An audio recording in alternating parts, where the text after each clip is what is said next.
The restrictions on small gatherings in Michigan have been lifted. So how's it going to work? Dr. Frank McGeorge in to show us how to gather safely ahead of the Memorial Day holiday. Governor Whitmer's announcement that gatherings of 10 people or fewer now permitted. Certainly a welcome change for a lot of folks. Yeah, but after weeks of hold up at home, many people are wondering, how do we now gather safely? Dr. Frank McGeorge is here with a closer look at how to minimize the risk. Doc?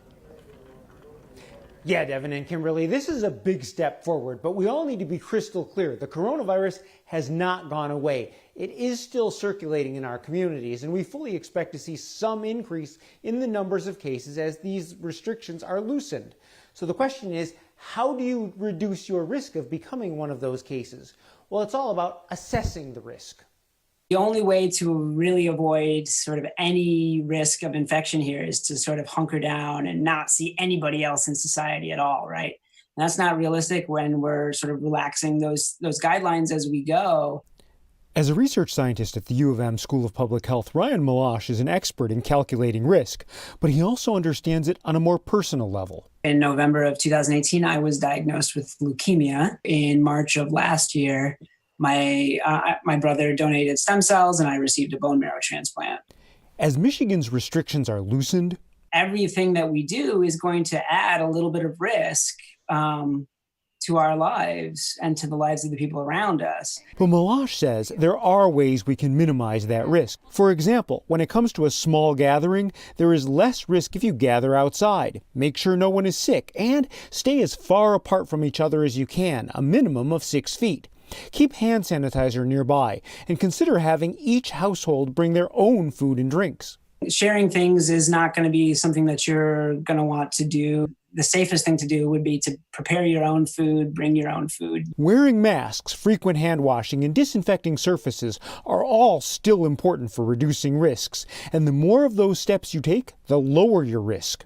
Those things are all good things to think about, but none of them are going to be perfect on their own.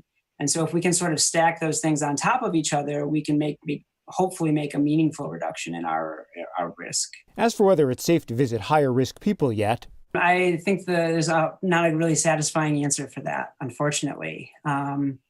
Because I think the safest thing to do is to find other ways to connect with the people in our lives who might be high risk still. Something we each need to consider as we assess the risk of various activities, and not just for ourselves. My family, they all have to take into consideration what risk they're willing to accept, knowing that they could pass this on to somebody who's at high risk. Now remember, the term risk assessment, that's going to be very important as we move forward in this brave new world. My risk assessment will not be the same as yours, and yours won't be the same as your parents or grandparents. And remember, just because you can do something does not mean you should. Back to you. Yeah, that's true. Frank, something I've been wondering, we know cases are expected to go up as things begin to open up, but when will we know if we've gone too far too quickly? Well, you know, there's a roughly 2-week delay between when we make a change and when we see that reflected in case numbers. That's related to how the virus spreads and how long it takes to become sick. Then a change in deaths we wouldn't expect to see for at least another 2 weeks. So it may appear like things are going okay by the numbers for a while, even if they are not. And that is why I want to strongly encourage everyone to keep doing the things you can to reduce your risk. This is simply